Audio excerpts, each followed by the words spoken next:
So I'm Howard Freedman, and I want to thank you for being here this evening.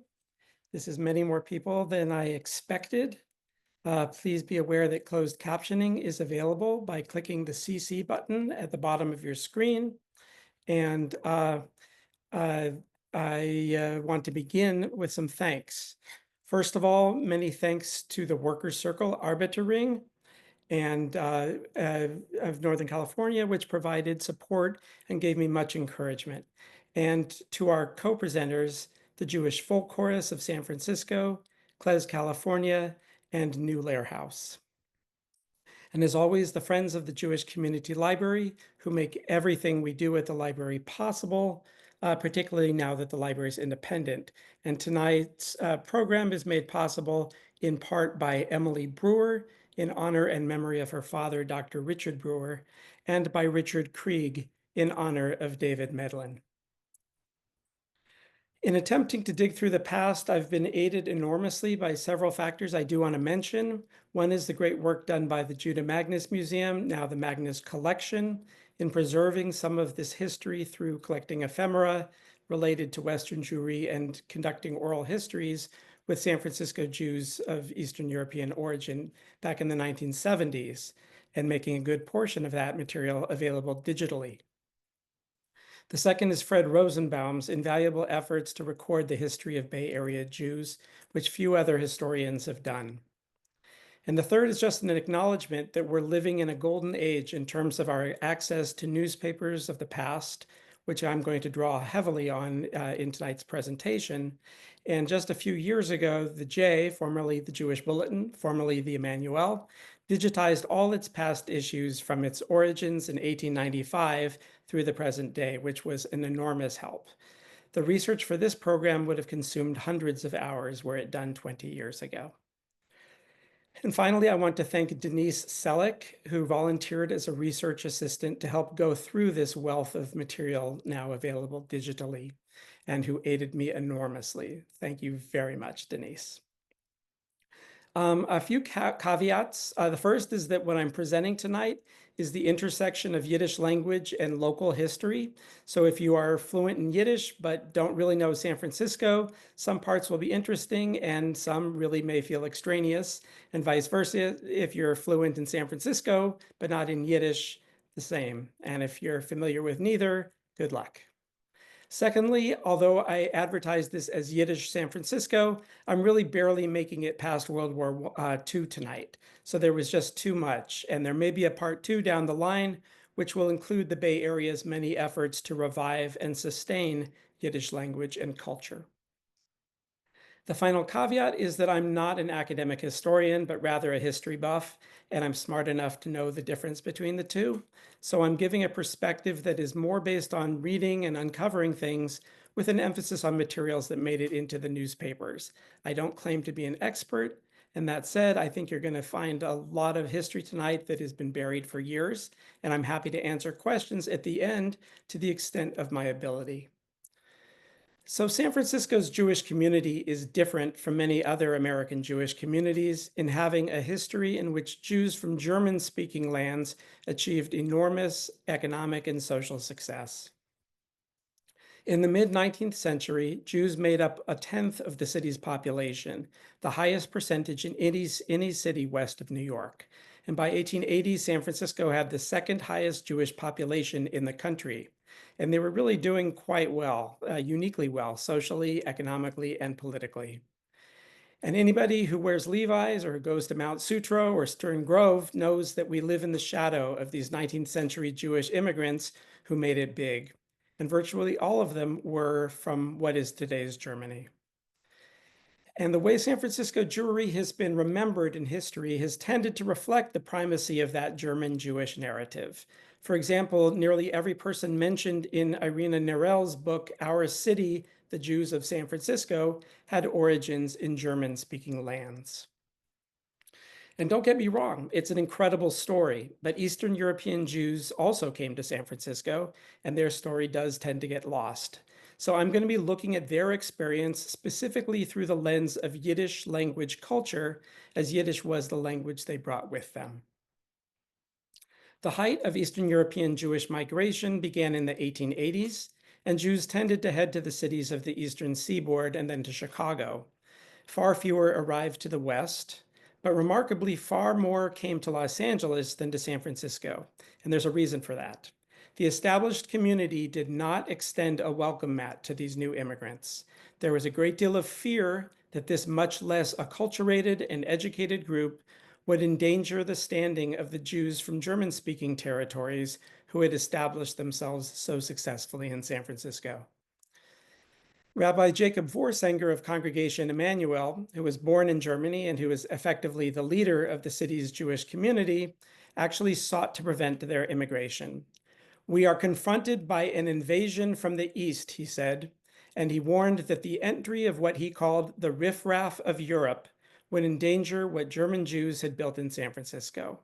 Different proposals were floated as to what to do with the incoming Eastern European Jews, one of which was to acquire land in Baja California to resettle them. But in spite of the efforts to keep them out, they did come, numbering about 10,000 by 1914, and they initially settled primarily in the south of Market neighborhood in two enclaves, which I've tried to identify on this old map. One enclave was in the area of what is today Yerba Buena Gardens in the Moscone Center, and the other was the area between Howard and Folsom in the area roughly between 6th and 7th Streets. The alley streets in both of those areas were composed overwhelmingly of Yiddish-speaking Eastern European Jewish immigrants. And there were numerous kosher purveyors and synagogues south of Market, such as Congregation Knesset Israel on Russ Street, pictured here, which was completed in September 1903.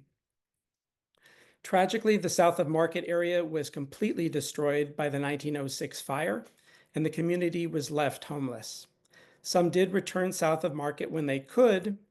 Some went to the Mission District, but a much larger number made their way to the Portola District in southeastern San Francisco, which became known as Out the Road.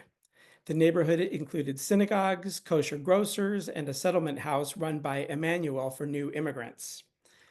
Some made their way to West Oakland, where a community had emerged in the late 19th century with quite a few Hungarian and Romanian immigrants.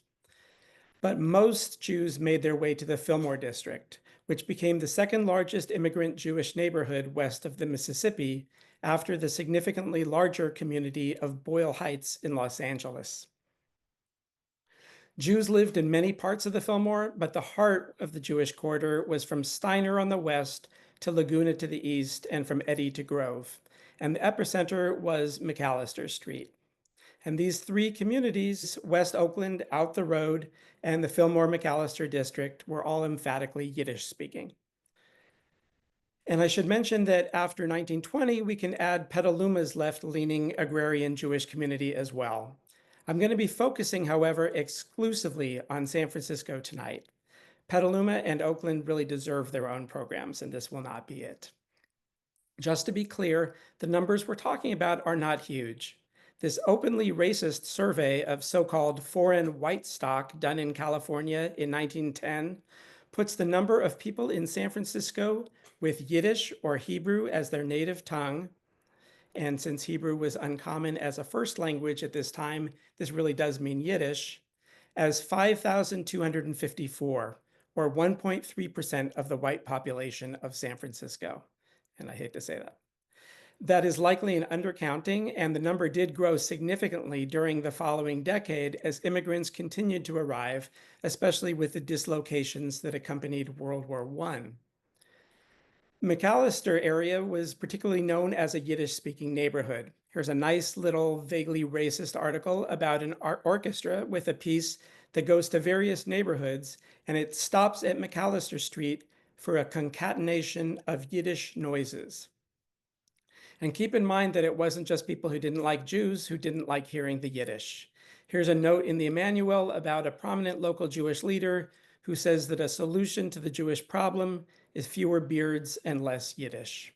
The disdain for Yiddish among assimilated Jews was quite strong. Here is Philip Bibel, who came to San Francisco from Poland in 1926, recalling the Yiddish-speaking world of the Fillmore McAllister district lovingly in this audio clip. And I'm going to hope that this works. It was home. Everybody felt at ease. We had a coffee shop, we had a restaurant. What was the coffee shop called? Europa. Where was that? It was in the middle of Fillmore near, the Pole Street. It was open 24 hours a day. Coffee Europa. Anything else you remember on the street? Oh, everything was there. Everybody knew everybody else. Everybody talked Yiddish. So I'm going to show you some ephemera from Yiddish life in San Francisco to give a little taste. Here is an ad in Yiddish for Mendelssohn's Market on McAllister at Webster. And if you don't think your Yiddish is good enough to understand, I've enlarged the top on the right, which reads, Lamed Mendelssohn, Wholesale und Retail Großers. But here you can see actual Yiddish. Here are ads for the Petaluma Wholesale Egg Company and the Warsaw Bakery. And here is an ad for a hardware and appliance shop on Ellis Street. And these ads are from the Yiddish Presse, which was a Yiddish newspaper that was published for a few years in the 1930s in San Francisco. But it wasn't actually the first Yiddish newspaper in San Francisco. In 1912, Charles Wartzman, who had evidently escaped from a life sentence in Siberia 6 years earlier, came to San Francisco to found the only Yiddish newspaper west of the Mississippi, a weekly paper called the California Yiddish Voice, or California Yiddische Stimme. Although Los Angeles had more Yiddish readers, he chose San Francisco as a more central place to reach communities in both the southern coast and the communities of Oregon and Washington. From the get-go, there was an enormous amount of discord, with each faction in the community, the socialists, the communists, the Zionists, the anarchists, etc., wanting to see their agenda reflected. But the paper persisted, and in November of that year, it was announced that the paper, which was the only one west of Chicago, would become a daily one. Unfortunately, it ceased operations with the tribulations of World War I, and then it was resurrected 10 years later in Los Angeles. And here's the San Francisco section of the reborn California Yiddische Stimme in the 1920s.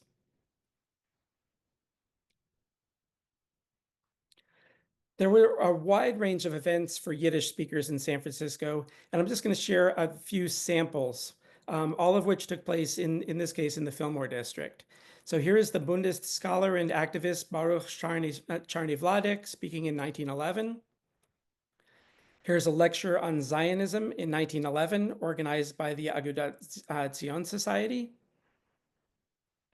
Here's a talk on Hasidism in 1912 under the unlikely auspices of the Jewish Progressive Club. Here's a talk in Yiddish on evolution in 1916. And here's a talk about baby care in advance of Baby Welfare Week. And so I think you get the picture. This was a very wide range of topics available to Yiddish speakers, and there were lectures all over. And in fact, when the Jewish Educational Society held its Hebrew Day observance in 1925, it's noted that 2 of the speakers gave their speeches in Yiddish. Similarly, when Rabbi Wolf Gold spoke on the Hebrew movement in the United States in 1927, he spoke in Yiddish. And even in meetings that were not exclusively for Eastern European immigrants, there were often Yiddish speeches included.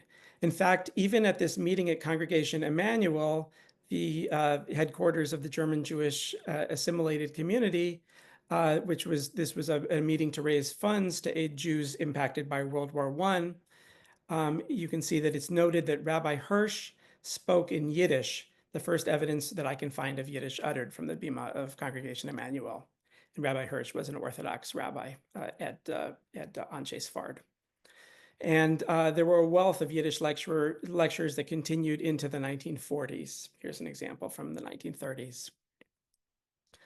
There was also a great amount of interest in Yiddish literature, especially among the young people who congregated at the Young Men's Hebrew Association, which began on Page Street near Golden Gate Park and moved temporarily to Ellis and Fillmore, and then moved to the building on the right on Haight near Octavia. Here you can see the library at the YMHA on Haight, where the Jewish Literary Circle met. And the YMHA library actually functioned as a branch of the public library. You can see in this article from 1914 that on request of recently arrived immigrants and Yiddish-speaking people from the East, a large number of Yiddish books will also be placed in the library and can be drawn as well as other books. And here we see a note from 1916 that the YMHA, their Jewish literary circle, has decided to take up the great Yiddish writer I.L. Peretz in both Yiddish and English. In early 1923, a group of Jews, mostly recent immigrants from Eastern Europe who had left amidst the devastation of World War I, founded a club called the Yiddish Literary Club, and they had ambitions. They were ideologically driven, but not by political beliefs. Rather, they saw the German Jews as being hopelessly assimilated and disinterested in Jewish culture. And they saw the older Eastern European Orthodox immigrants as being too narrowly focused on religious observance. They wanted to spotlight Yiddish literature and culture and to build a center. This happened to coincide with the Workmen's Circle, which I'll talk about soon, needing new premises. And both of the organizations found a home at 1057 Steiner on the corner of Golden Gate.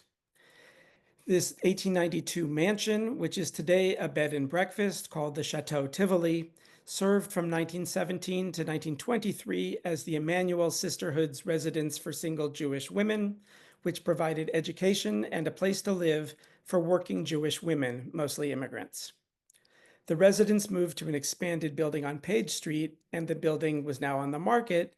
So in 1929, it became home to the Workmen's Circle and the Yiddischer Volksschule, becoming a Yiddish cultural hub.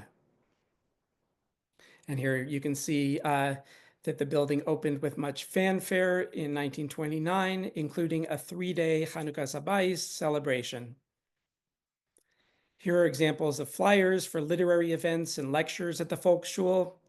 Here on the left, the labor Zionist activist and lecturer Chaim Greenberg, and on the right, Zisha Weinberg, who was a poet who was part of the Proletpen movement. Here's a flyer for Yiddish Week, and then and it includes 2 events with the great Jewish artist Saul Raskin, who was speaking in Yiddish. The building hosted many events related to drama, art, and concerts, including this one in 1931 by Basia Bassani. They maintained a newsletter, which you can see here. One of the leaders of the center was Bernard Zackheim, whose name many of you will know for his important work as a muralist in Coit Tower, which you can see him working on here.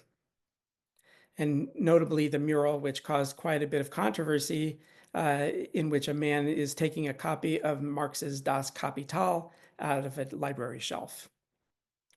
Zackheim was born in Warsaw and studied at the National Academy of Art in Moscow. He came to San Francisco in 1920 and worked as a furniture maker, but increasingly focused on murals and frescoes. He taught art at the Yiddish Volksschule, and in 1930, he organized the first exhibition of Jewish arts in the city's history, which took place at the Volksschule building at 1057 Steiner, and displayed work by a number of Bay Area Jewish artists. Now I'm going to talk briefly about politics, only insofar as it intersected with Yiddish language and culture. And among San Francisco Eastern European immigrants, this was left-wing politics. San Francisco did not see the level of Jewish political movements that occurred in New York or Los Angeles, partly because of the smaller numbers and partly because the labor opportunities were different. For example, in San Francisco, Jews did not go as often into the needle trades. The appeal of socialism grew enormously in the late 19th century, and there was strong Jewish involvement in many places. A Jewish branch of the socialists developed in San Francisco, and here you can see a meeting in 1895 in which were promised speakers in English, German, and the Jewish language. The Jewish Socialist Club was hampered by factional bickering and appears to have been rather dysfunctional. Hirsch Koblik was a forceful socialist who came from Kishinev and eventually opened a book, candy, and comic store on Fillmore Street, which you can see here. He thought the Yiddish-speaking socialists who were experiencing such sort of disintegration could better exist under the umbrella of the Workmen's Circle, which was founded in New York City in 1900 as a multifaceted organization to help workers and seek socioeconomic change and justice. A group coalesced, but when they wrote to the headquarters in New York in 1905 requesting to form a chapter, their request was denied. According to their internal history, it is because the headquarters thought California was a hinterland where everyone had tuberculosis. But in the aftermath of the earthquake and fire, which had made San Francisco more visible, they applied again and were accepted in 1907 as Branch 114. They supported the Socialist Party, were involved in strikes, supported tuberculosis sanitariums, had radical schools, and did much to promote Yiddish culture, including an extensive library focused on revolutionary publications and Yiddish literature. Their branch internal history, written in 1932, claims there is no doubt that Branch 114 indirectly did more for the Yiddish language in promoting the better Yiddish literature than all the other organizations in San Francisco that have taken up that special task. And here you can see they had a building on Fulton, and that's where the library was launched with an emphasis on Yiddish books. Outgrowing that facility, they sought to build a labor lyceum on O'Farrell at Fillmore. It was successful, but alas, there were huge conflicts amidst factionalizing in the early 1920s among differing approaches to the Soviet Union, and they were fatal. The Workmen's Circle ended up leaving the Labor Lyceum and ending up at 1057 Steiner, which we've discussed earlier, and they stayed there for nearly 4 decades. At some point, a separate women's branch in San Francisco, Branch 806, was established, and here's a picture of their executive committee. Over time, both Yiddish-speaking branches went into decline, and they established an English language branch, Branch 1054, which still exists today. That was established in 1948, and the organization still does promote Yiddish culture as part of its mission, despite being founded as an English language group. The Workmen's Circle was not the only Yiddish left group, of course. The International Workers' Order grew in part out of factional conflict within the Workmen's Circle, as the divisions between the socialists and communists grew. The IWO was a fraternal and benefits organization for those who were communists or sided with them. And probably those who sided with them exceeded the actual number of card-carrying members. And it was not a solely Jewish organization, but the Jewish division, which was called the Jewish People's Fraternal Order, was by far the largest in the organization.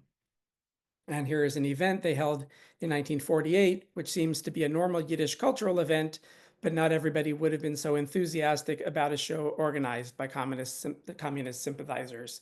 And in fact, the IWO was legally disbanded in 1953 during the Red Scare.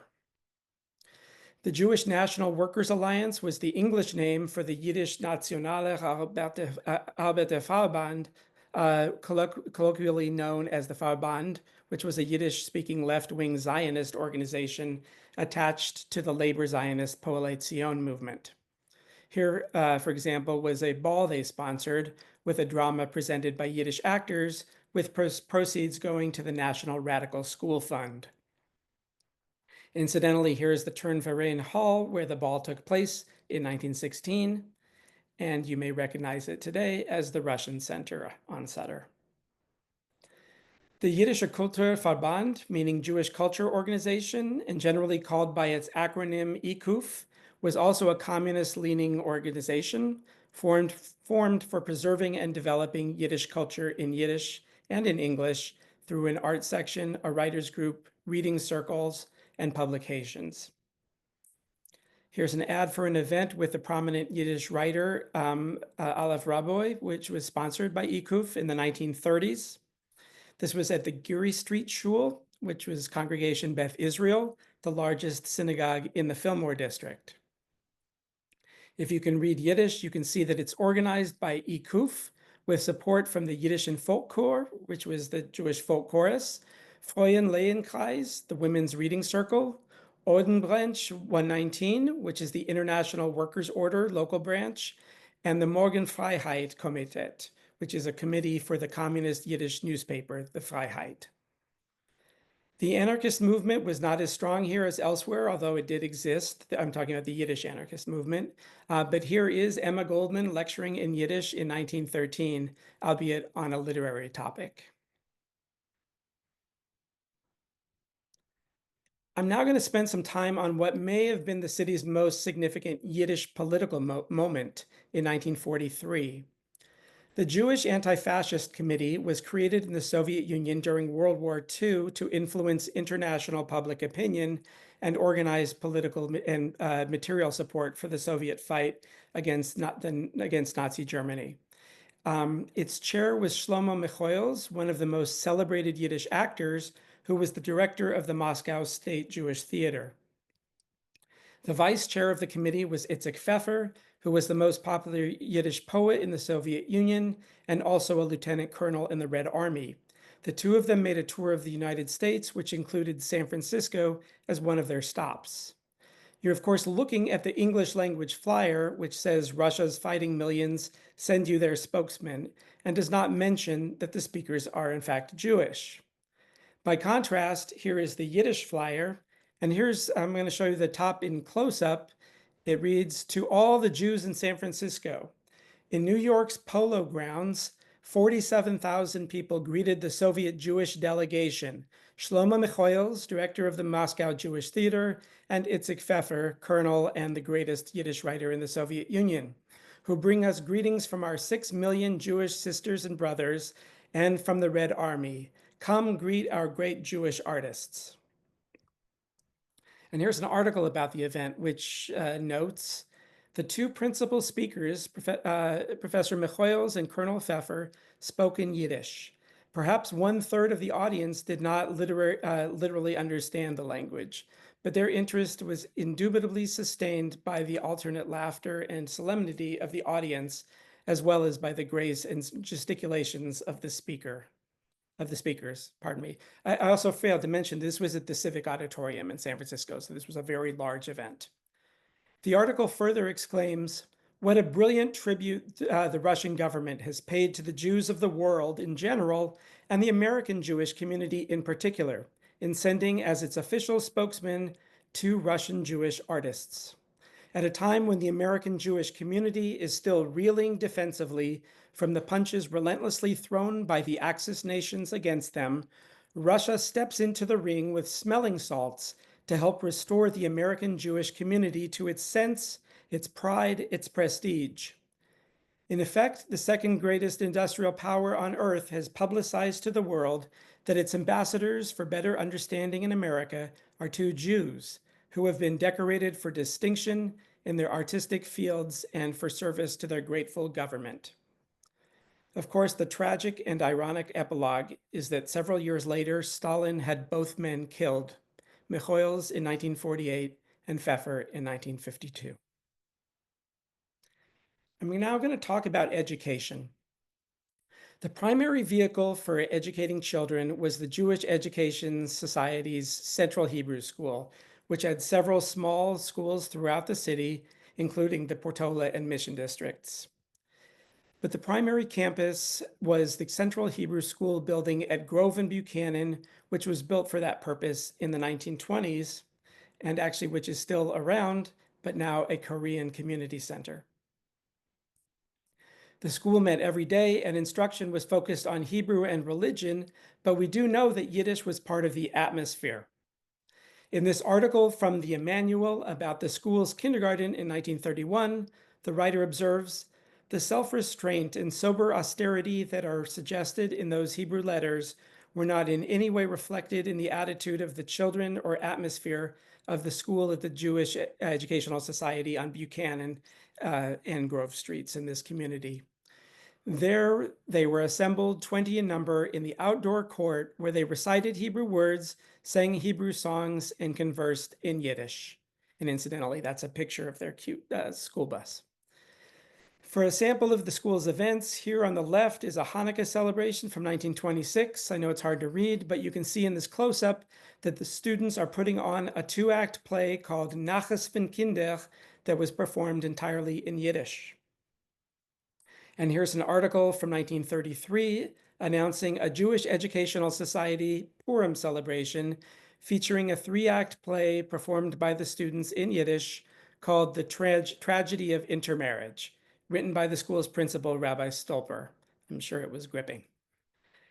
As for actual shooting, as for actual schooling in the Yiddish language, we know that the Workmen's Circle ran classes for children in the 1910s, but I've had a lot of difficulty learning much about them, other than the classes tended to take place in the YMHA buildings.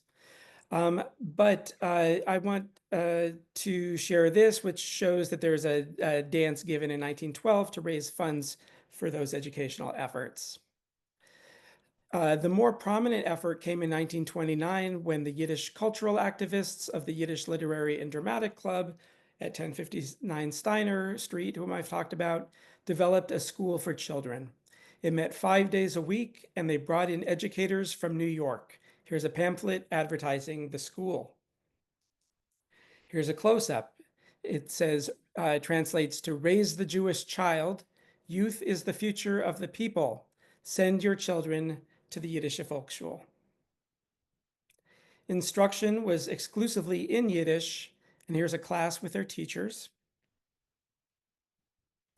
And another. At its height, there were around 70 children enrolled.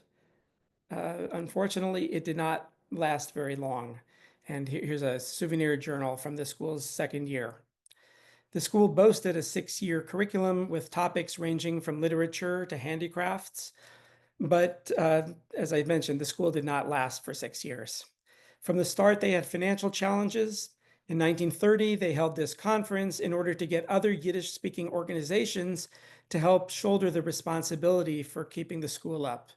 But it only lasted a few more years. And Denise found this entry of the San Francisco court bankruptcy calendar in 1932, which unfortunately includes the Yiddish Volksschule. Now I'm going to talk about theater, and I'm going to go on for quite a while because this really was the strongest expression of Yiddish culture in the city.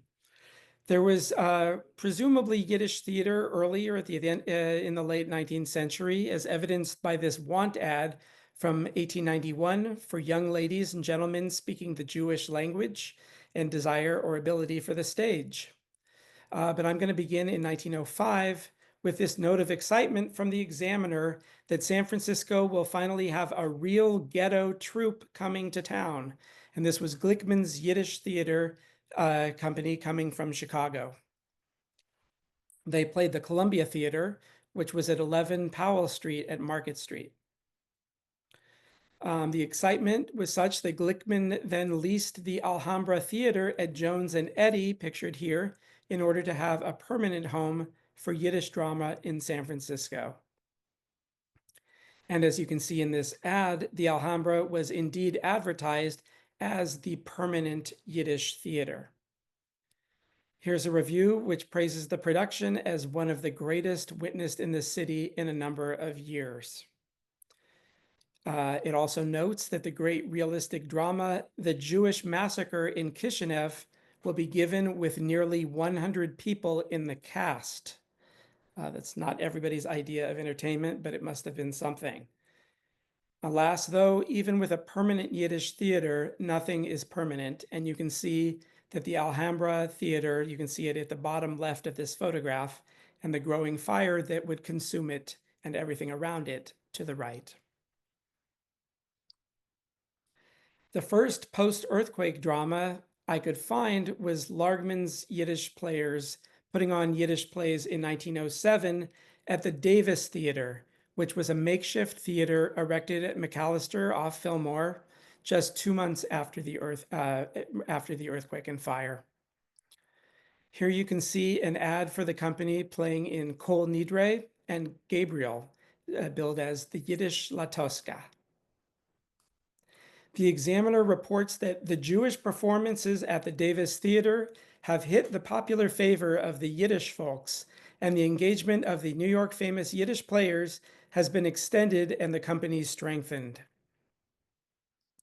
The following year, the Frank Brothers Yiddish Opera Company takes over the Novelty Theater.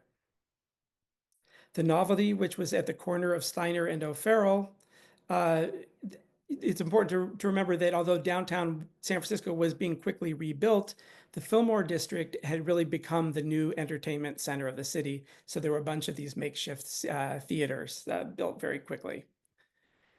This article notes that Jacob Frank, the principal comedian during his engagement at the Novelty, will appear in no less than 25 different roles. The most important theater in the Fillmore district in terms of Yiddish theater during this time was the Garrick Theater, which stood on Ellis just west of Fillmore. The Examiner reports that the genius produced by that strange world called the ghetto has long since attracted wide attention. And this article from the Chronicle notes that the Garrick was packed from pit to dome with Yiddish theatergoers. You can see from this ad that the Relkin's Yiddish players performed 11 times from Saturday to Saturday, performing 10 different plays. You'll also note that there are Friday and Saturday performances, and indeed, the Sabbath did not seem to be a deterrent for when it came to Yiddish drama. And interestingly, we have it confirmed here in this article that according, this is from 1909, that the Garrick audiences are composed of those who do and those who do not understand the Yiddish language. He notes that the art of these Yiddish players is deeper than the words they utter. There were other Yiddish theater companies that came to town, such as David Levinson's, David Kessler and his company from New York. Here is 18-year-old Yiddish actress Sadie Schoengold, featured in the newspaper as she came to town to play at the Scottish Rite Auditorium, which is today the Regency Ballroom on Van Ness. And here was an announcement of the Regina Prager Operetta Company featuring the Yiddish prima donna, the soprano Regina Prager. And here is Madame Prager. Here's the Court Theater, which she played in 1912, and which you may recognize as what is today the Curran Theater.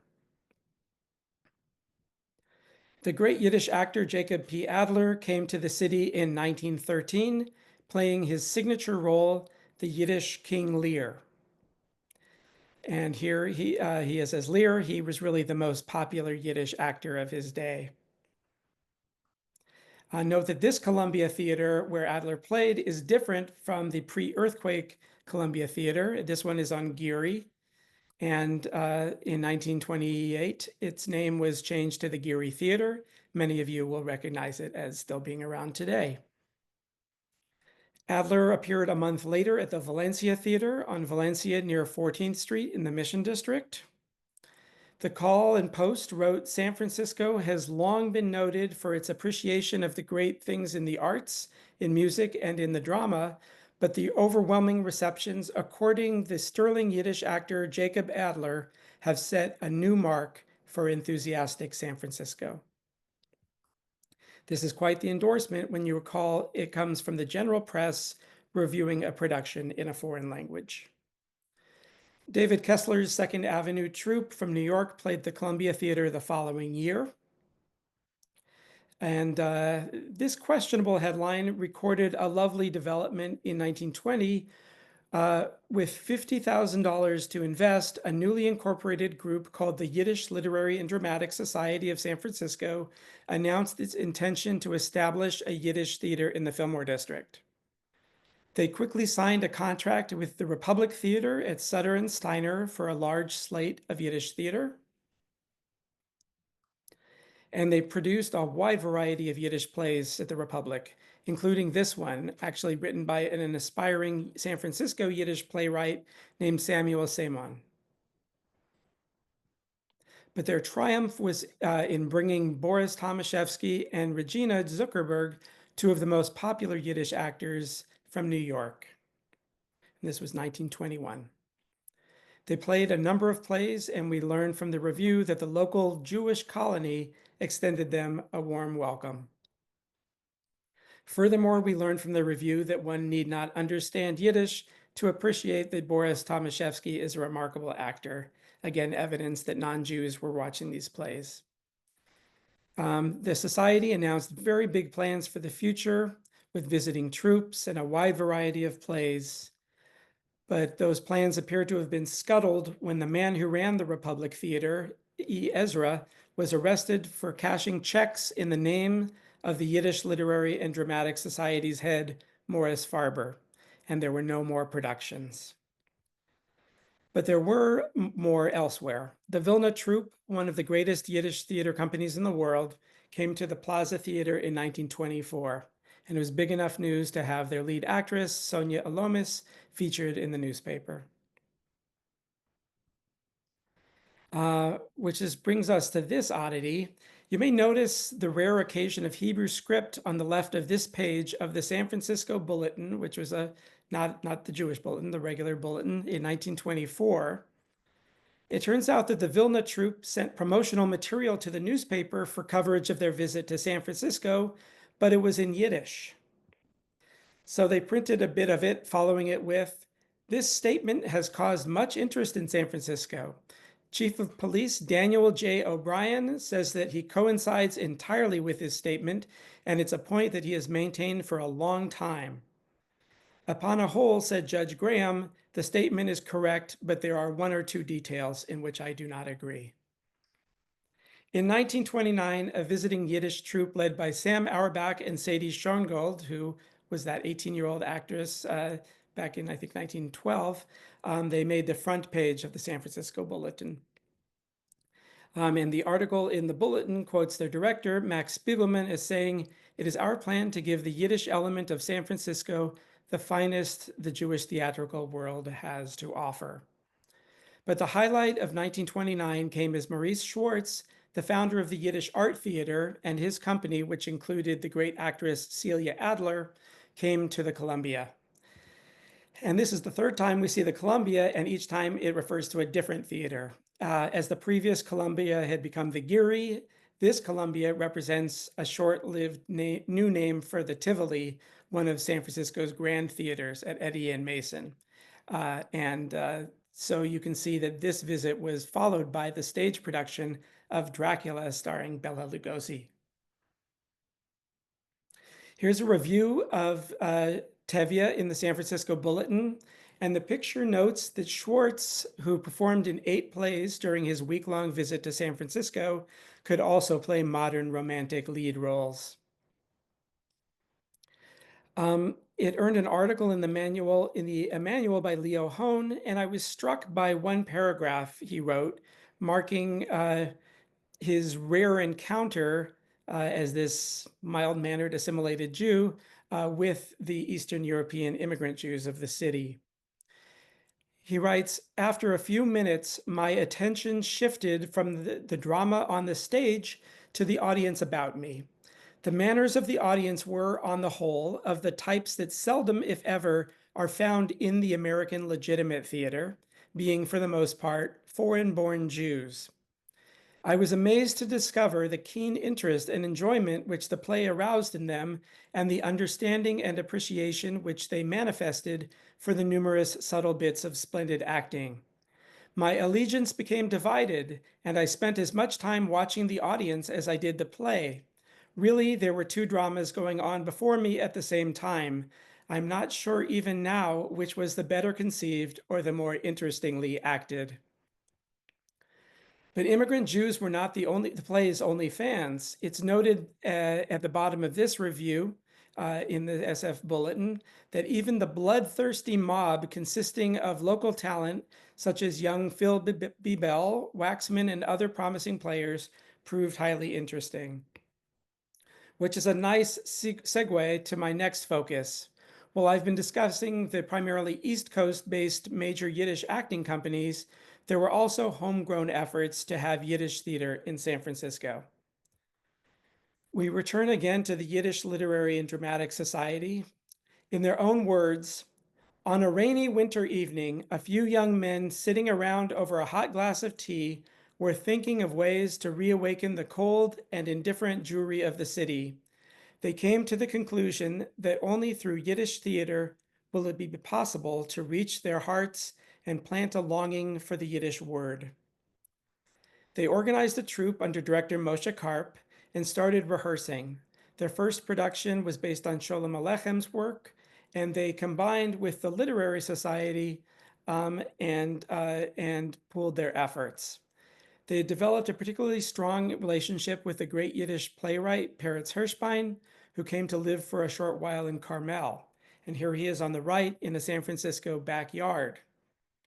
Here's their 1928 performance of Hirschbein's Chava with a picture of Philip Bibel and signage for the play. Many of their performances took place at the Golden Gate Commandery on Sutter and Steiner, which was formerly a Masonic building and has since 1950 been the Macedonia Missionary Baptist Church, and I'm sure many of you know that building. Here is their lead actress, Basia Bibel, who was born in Bessarabia and came to San Francisco in 1923 at the age of 12. Let's see. And we started with one act. I'll go back to where at the dramatic group. I want to tell you. So there was a lot more Yiddish theater to discuss. For example, Maurice Schwartz's Yiddish Art Theater returned to San Francisco in 1934, but I'm actually going to go and move on to music, and specifically to the Jewish folk chorus. So the Jewish folk chorus began in 1931 with a small group of progressive workers creating a singing circle, and it became increasingly artistically accomplished. I mentioned Bernard Zackheim before, and he actually served as the chorus's scenery artist during their most artistically ambitious phase. Here's a scene from their 1938 production entitled Folks Album. Each scene with backdrop by Zackheim appears to represent a page in the album. This is the third page with a note that it's entitled The Scholar in Revolt. And here is the fourth page with the singers entering the painted setting. Here are singers from the chorus in costume. Their work was received warmly. This review remarks on the delight and the astonishment of a packed audience at the community playhouse last Sunday evening when some 100 men and women of the Jewish folk chorus sang and danced and acted for us. You can see in this portion of their program in 1938 with the Oakland Youth Group that their repertoire reflected a leftist bent with the English song War is Murder, and the rest of the songs are in Yiddish.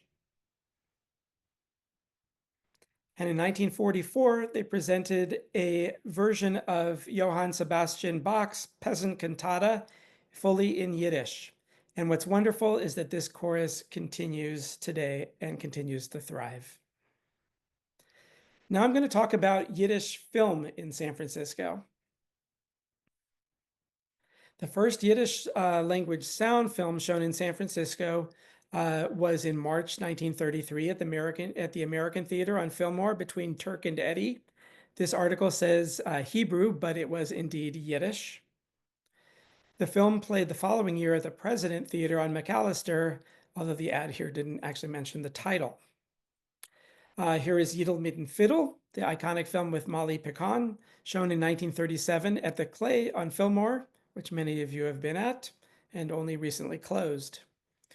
And the following year, the Clay showed the great Yiddish film Green Fields, based on Peretz Hirschbein's play. The next theater to get in on the act was the Larkin Theater in the Tenderloin district, showing films made at the height of Yiddish cinema in the late 1930s, beginning with The Dybbuk. Here are films starring Moishe Oisher and Maurice Schwartz, also at the Larkin. And Mamala with Molly Picon, I believe Le Damamen, and The Light Ahead and Eli Eli. And it stopped in 1942, as for the most part did Yiddish films, given the reality of World War II. In 1948, we find the first post-war Yiddish film playing in San Francisco, We Live Again, which was a documentary about Jewish war orphans. And here it's playing not in a theater, but at the Geary Street Shul, Beth Israel, which I showed you before. And it's being put on by the communist-leaning Jewish People's Fraternal Order. But Yiddish films were basically no longer being made after this point, except for one last gasp. Catskill Honeymoon, which is, it was largely a collection of Yiddish language Borscht Belt skits. But at the Larkin, they appeared to have lost hope in the commercial potential for Yiddish films, and its only showing was advertised as one performance only, and that screening was at midnight on December 2nd, 1950. But you'll see that actually it was false advertising. They say on the top here that our Saturday midnight performance audience roared with laughter. So they're actually showing it for another week at the Larkin. And then there was the Rio Theater, which is the first case of Yiddish film being shown in repertory. The Rio was in the on Union Street at Fillmore in the Marina District. You can see here an advertisement for Molly Picon in her newest Yiddish musical film, Mamele, which may have been her newest, but it happened to have been made 11 years earlier. You can see the Cantor Sun with Moshe Oisher at the Rio. Yiddish films ceased at the Rio in 1950, but they clearly still had their Jewish viewers in mind. In 1953, when they showed the steamy Rita Hayworth film Salome, you can see the regular advertisement for it, but when the Rio advertised it in the Jewish Community Bulletin, the top bill belonged not to Rita Hayworth and not to Charles Lawton, but to Maurice Schwartz, advertised as the outstanding Yiddish actor of the stage, who has a small part in the movie. And what happens from here on out is that Yiddish films continue to be shown, but not commercially, since there was little money in repertory films aimed at a shrinking ethnic audience. We then start to see JCC's staging showings of older Yiddish films. And as the onus increasingly fell on JCCs to provide opportunities for Yiddish entertainment and lectures, not everybody was happy. Here's a kvetch in a letter to the editor of the Emmanuel and Jewish Journal from 1938. The kvetcher, Benjamin Levine, writes, according to statistics of the 1930s census, only 3,500 Jews out of San Francisco's 35,000 registered out of San Francisco's 35,000 registered Yiddish as their language. Here we have a large Jewish community without a Yiddish paper, a Yiddish theater, a Yiddish printing shop. It's true we get Yiddish papers from New York, and with the exception of the Emmanuel and the Jewish Journal, which is printed in English, none of those papers give any space to local problems. It's true we sometimes see Yiddish theater, but only sometimes. As for Yiddish printing, we send it to Los Angeles and wait 2 days till it gets there and 5 days till it comes back. Here we have a Jewish community center, mind you, Jewish, in quotes, without one Yiddish book in its library, with hundreds of lectures about Buddha, Muhammad, and others, but not one about Peretz, Sholem Aleichem, Mendel Mocher's Forum, etc. Here we have a Talmud Torah with hundreds of students. Can any of them read a Yiddish paper? The answer is no. You get the picture. This evidently touched a nerve, as the following week saw a retort from the head of the JCC. He responds, the facts are these. Lectures on Yiddish writers have been held in the past. Professor Alexander Kaun will speak on Sholem Aleichem in October. The Center's Yiddish-speaking club will have its first fall meeting with Dr. Lamed Shapiro as leader. On October 6th, Yiddish Nights programs with Yiddish plays, songs, and talks have been held. There are Yiddish newspapers and some Yiddish books in the library. New activities in this whole field will be started when there is adequate interest to warrant them. And I think this is where we get to the crux of the matter at this point. Eastern European immigrants were no longer coming to San Francisco by and large, although after the war there was an influx of refugees. But interest was generally not increasing. And I think this letter brings the reality that what we started to see was Yiddish clubs, and groups were going to have to really provide their own opportunities if they were going to be committed to Yiddish, because there was not going to be much commercial gain from the enterprise. Although there was a continuing, if we do have a part two, I'll talk about the continuation of some degree of commercial Yiddish theater. But in any case, there were a variety of efforts that would keep Yiddish alive, but it was in reality in decline. And I think given the time, that's where I'm going to end. And I am very happy to take questions. I've not been able to see any of the chat, but please put your questions in the chat and I will do my best to respond to them.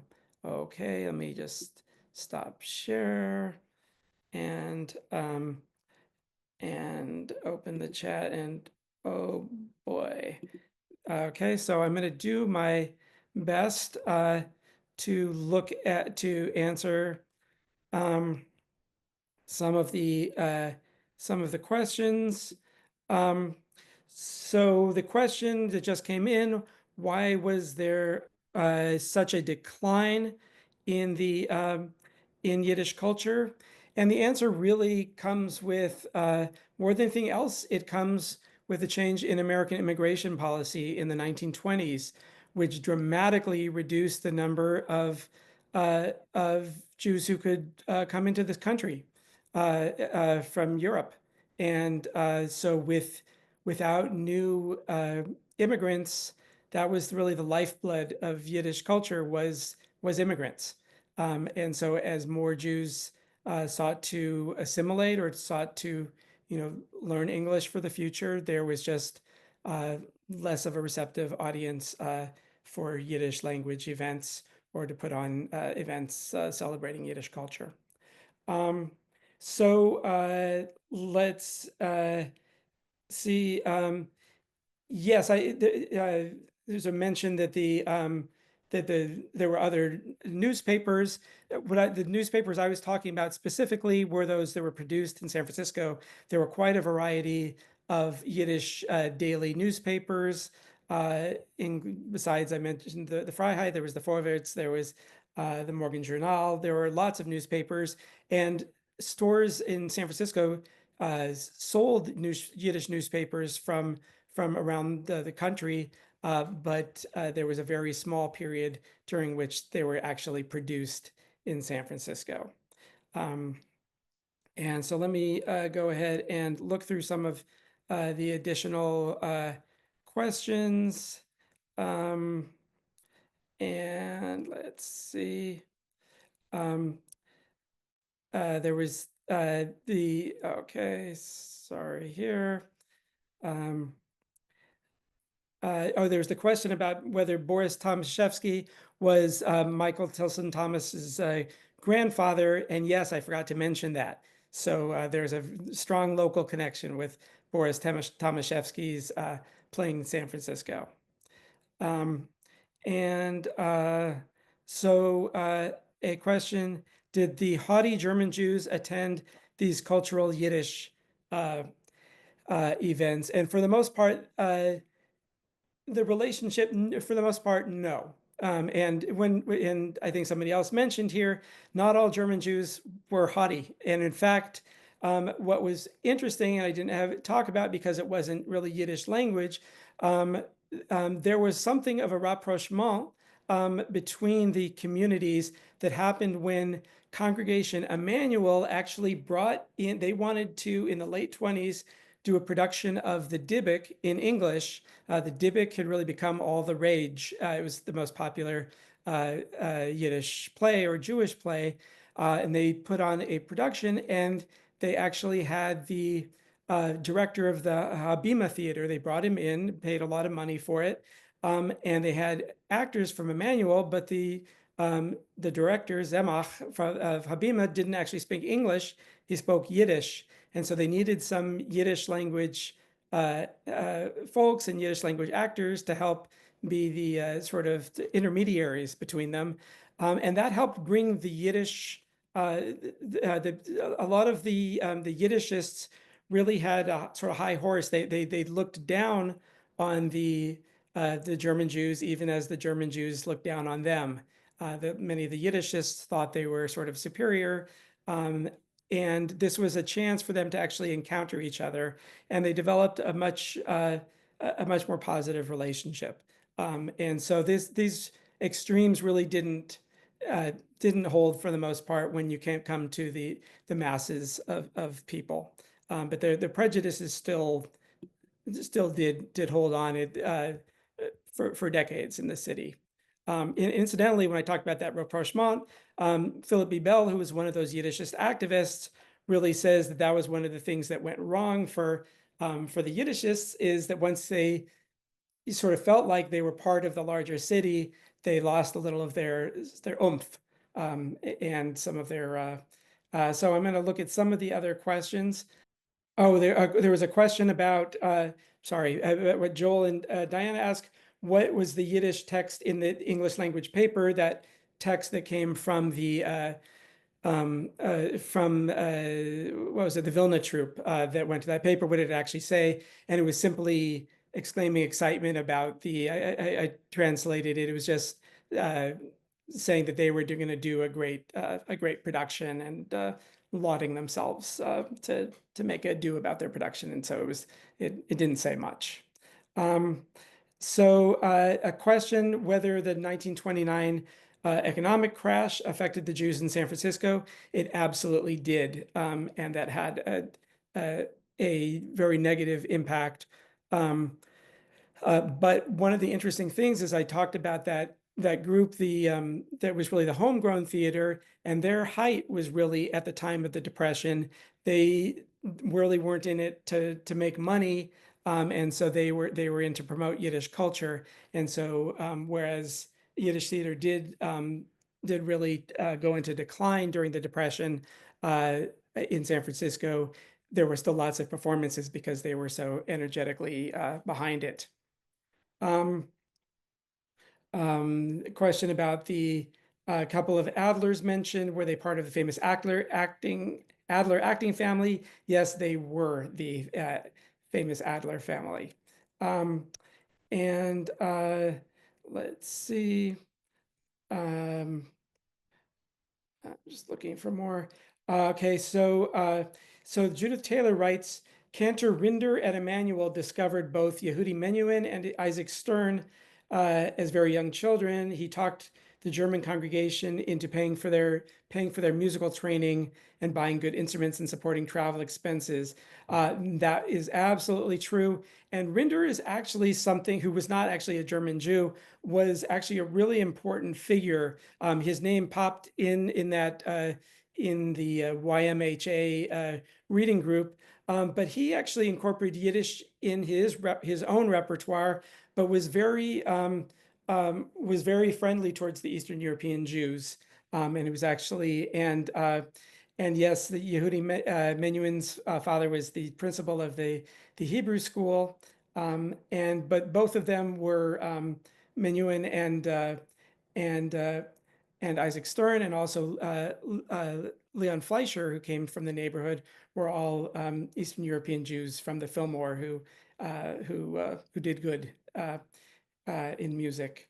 I'm just trying to find more questions. And there's a question, why is there no continuing use of Yiddish by American Jews? And there is. Certainly among Hasidim, Yiddish is the first language for Hasidim in New York, not many other places.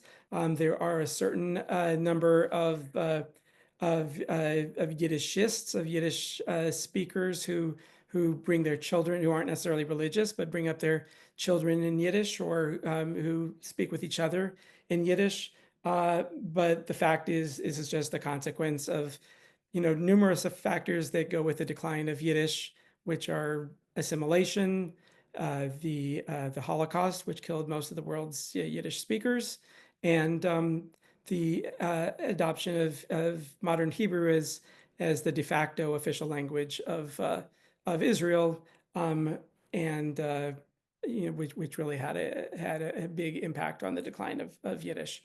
So this is, but this is the reality. Let's see. Sonia Melnikova-Reich asks, among the East European Jewish immigrants at the time, was there any particular community that prevailed? Russian, Polish, any other? And it really was the people came from all over, because it was often by happenstance. One of the things is that many of the Eastern European Jews who settled in San Francisco first came somewhere else first, to New York or Philadelphia, and they ended up coming here. So it didn't have quite the same, so many were attracted by different kinds of opportunities. You didn't have the same kind of thing where there would be a Landsmannschaft or where there was a greater regional dimension. That said, something I do want to mention is many people talk about the Polish Jews in the 19th century, especially in association with Sherith Israel. And something that's important to note in San Francisco history is that most of the illustrious German Jews did come from primarily from Bavaria and other areas of Germany. But there was a group called the Posners from Posen in that area, which today is in Poland. And the German Jews regarded them as Poles. But at the time in the 19th century, it was part of Prussia and it was German speaking. They spoke German. They regarded themselves as part of a German world. And in fact, those Poles, even though the German Jews often looked down on those Poles as as not like us, those Poles from Posen in that area, from Prussia, looked down on the Eastern Europeans from Romania and Russia and southern Poland, as not like us. And so there was a pecking order. And there were a lot of Romanians, especially in religious life in San Francisco. And the synagogue Anshe Sfard was disproportionately Romanian. And let's see. Let's see, I'm just looking for a few, if there was one or two more questions before. But I think given the time, you know what, if you, I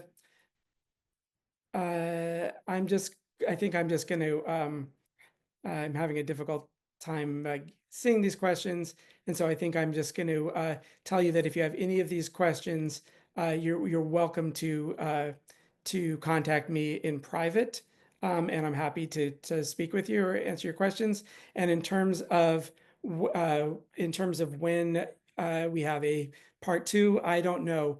And in terms of whether I did all this research myself, if you weren't here in the beginning, I do want to express my appreciation for Denise Selleck, who did help me with going through all these sources, because it was brain numbing and painful to the eyes. So again, thank you to the co-presenting organizations.